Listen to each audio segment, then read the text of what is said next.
Hi, John. I'm Ezelle from the upcoming Lovely to Meet You. Congratulations on Thank this you very much. fantastic, fantastic new series, Party Down, season three. Been a long time coming. How does it feel to be back? It feels fantastic. We've been trying to do this ever since we got canceled the first time. So it's been a 12-year labor, and we finally, got the rock up the hill. So we're extremely excited. And I guess for those that haven't seen it or kind of new to the series, can you give us a sort of brief description of what Party Down is all about? What can viewers expect when they watch it? It's about a team of cater waiters who all of whom kind of have dreams of being something else. And every episode is a different party that they cater. So we have our regular cast of caterers and then a sort of new guest cast of a different party each week. And can you kind of talk us through that collaborative process with Rob Thomas, Paul Rudd, Dan Etheridge? How did you go about that? When did you kind of start that again for this series? We, from the very beginning, this was something that, the group of us had all been talking about because we were all, we were big fans of comedy, but we'd never worked in it. And, we also were all big fans back when it originally started airing in the UK. And a friend of Rob Thomas's was sending him copies of it while it was airing of the original British Office, which, was very exciting to us because we had never really seen a show kind of in that, in that mode and that style and everything. And it seemed like a very new way for us to be thinking about this kind of stuff. So from that moment, we started thinking, well, we should try and be doing something like this and not like a sitcom or, multicam, anything like that. So, we actually spent a couple of years just kind of batting around ideas and trying to land on this. And, Rob finally had like the idea of this, kind of the catering show, every episode's a party. And then we all, having worked in the industry and having our ups and downs, plugged immediately into that kind of feeling of anxiety that kind of drives that feeling of like, are you going to make it or not? What am I doing? All these kind of things. And so, we had fallen into a very easy, we'd done it for a long time. So we, coming back when they said like, when Stars said like, look, we might do some more, just pitch us a season and we'll, see what we can do. We just, it was actually during the pandemic here. So we were all kind of isolated away in our various little spots. And so we just kind of, we kind of just got the band back together on Zoom and just started back in, right where we left off, but, we're all 12 years older and slightly more exhausted, but No, wiser. We are wiser, definitely. So what are some of the things maybe you learned from the first two seasons in terms of the things you sort of felt worked and things that didn't work? I mean, a huge part of it was, I think we were very lucky to sort of, accidentally kind of end up with this cast that we had that were all, extremely good and were also really developed the characters into kind of what they became. That part of the collaborative process, started from the very first episode when we were kind of trying to figure things out.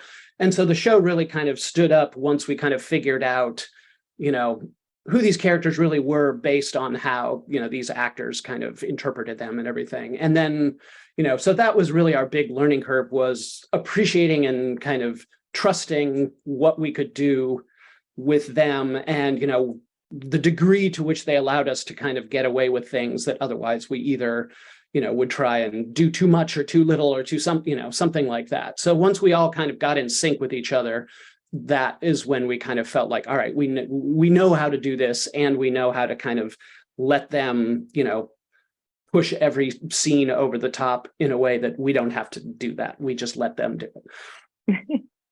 I mean, obviously, you pulled back together Adam Scott, Martin Starr, Ryan Hansen, but you've also got two new additions to the catering team. You've got Zoe Towers Lucy and Hill Jackson Williams as Saxon. Can you talk about those casting choices and how you kind of chose what their background stories were? Because, they're not the same. They don't want to be actors. they have other Well, paths. So 12 years, especially in, entertainment time and technology time or whatever, is a long time. And so, we had always had the idea, even from the very beginning, because it was a very low budget show and we couldn't make big actor deals or anything. So there was always the risk that people would leave. We'd have to bring in new people. And we even did that between the first and second season when Jane had, went off to do another show. And, Megan Mullally came in. And so we'd always had this notion that, if we had to, and that it's, actually served the realism of the world, new people come in and out. And so we had always wanted to be able to sort of try that with new, younger people who kind of represent kind of what the landscape looks like now. And, we didn't want to have all our gangs still there 12 years later, nobody having moved on or done anything. We thought that would be too sad. So, we looked for ways where we could still have people be part of the world, be part of the show, but they're not still locked into this job or whatever, which then opened up space for us to have these new characters come in. We thought it went great. Zoe and Tyrell were both fantastic. And it was really fun for us to have kind of these new perspectives on the themes of the show. Yeah, and also, not only them, but you have Jennifer Garner on board as well. Can you tell us what that's like having her there? I just talked to other cast and it was great because, we very deliberately wanted, once we found out that Lizzie could not do it, which we were very sad about because, we had a wonderful experience working with her and she's terrific and we love that character and we love the two of them and their relationship and all that sort of stuff. But, it did then give us an opportunity to kind of introduce a whole new type of person to come into this world, which we'd never actually done before. We'd never had somebody, a character like this who's coming from a place where they are not tormented and struggling to process, their success or failure or anything like that, but somebody who's actually kind of, coming into the world from a place of security, comfort, or whatever, and success, but still trying to figure out what their life is and all that sort of stuff. So she brought in, a very new and kind of interesting kind of energy to the show that was, really fun for us to work with and, fun to see this character go from kind of more straight-laced to kind of cutting loose as the kind of show goes on. And, she finds herself hanging out with these weirdos. Obviously the plot line feels like there's just perfect balance between comedy and the slow build of the characters. In your role as a storyteller, was that quite hard to get that balance right? It was a little hard. We'd always tried to do versions of that in the first two seasons, but we had fewer characters and we had more episodes. So we could kind of pace it out a little more easily. There was just a sprinkling of this and that in each episode, but we would also focus a lot more on, the episodic quality of, each show or whatever. Whereas this time we had more characters and we had 6 episodes. So we definitely had to kind of elevate the amount of kind of serialized storytelling we were doing, which was new to us. So we definitely had to work at that. Because I don't, that we originally really embraced the idea that, it was an episodic show and that we would stay, mostly focused on just the events of this little party or whatever. So, we had to kind of shift those dynamics around a bit, which was definitely, you have to work a little harder just to try and, tell a season-long story that kind of encompasses everything, all the time, as opposed to in little bits and pieces here and there when you remember. And obviously, it must be quite difficult to come up with kind of different ideas for all the party events that the caterers do. Are there any ones that you'd kind of like to explore in the future or that didn't make the cut because you weren't sure if you were kind of pushing it and wanted to build that kind of fan base before you did that? It's always kind of our favorite part of the process is coming up with just those, the party, it's a party with a problem, basically, is what we always try and figure out as a starting point. And that's always the most fun because you can just, go into totally weird areas, something works when, people are kind of laughing and, excited about it, but also you can see that it will be a story you can tell and all that kind of stuff. So, we produce a lot of that stuff, a lot of it that doesn't quite take off and it goes into, the bin or whatever. We had and we've done this on and off over the years many times. So there's a lot of ideas that are kind of half-baked, half-formed, lying around the room or whatever. But, obviously we pick them up when given the opportunity and, giving them a shakeout. But, it's definitely the most kind of just open field, creative, fun, zany part of the process. Breaking the actual stories then becomes the hard work of it or whatever. But coming up with just the idea of some of these parties, is always kind of the part we enjoy the most. And I think there's obviously so many great moments in this series. What do you think is your favorite episode on this season and why? I'm going to say the prom episode, just because one of the things that, has kind of just evolved over all 3 seasons is just Ken Marino's ability to kind of grind through these, his character to grind through these just like punishing circumstances. And so I never get tired of us inventing kind of struggles for him to endure. And, he definitely has some struggles to endure in that episode.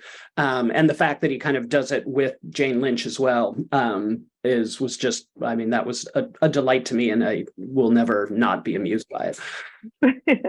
I think for me, one of my favorites was actually the hallucinogenic episode. Yeah, that one was lovely. I think that one is tainted for me by the fact that I spent the entire time we were shooting that episode, because we actually shot that one second to the last of trying to finish all the writing for the final episode. So I was barely there and, was basically asleep in my trailer while everybody was running around having fun. So I probably resented a little bit because I missed out on a good time. That was fun. So obviously we've seen romance blossom on the series, especially for Henry's character, and again in this series too, without not giving too much away. But also this time you passed that baton to Martin Starr character, Roman. Whose kind of idea was that? Was that his? Or?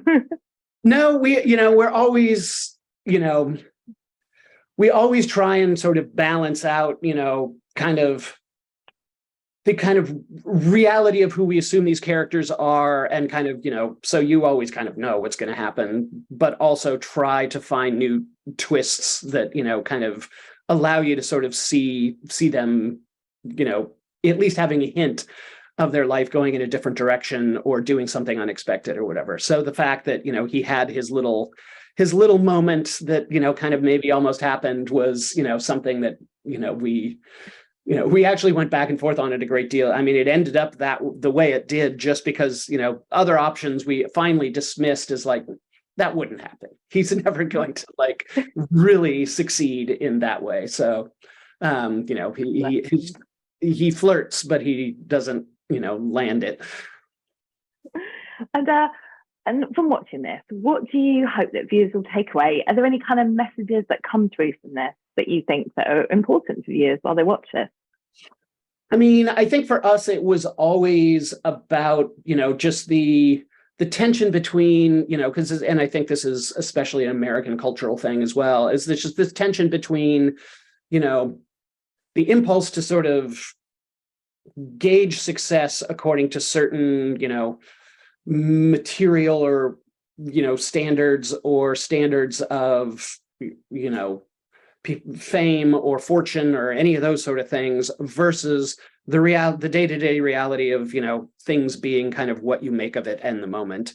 And that's always kind of been, a big part of the kind of animating theme of the show for us. And I think, we wanted to try and keep that going with these characters who are now kind of in later periods in their life where those kind of, the animating kind of enthusiasms of youth are different, when, I think, Adam even has that line in the show where he talks about, this not being how he imagined his 40s or something like that.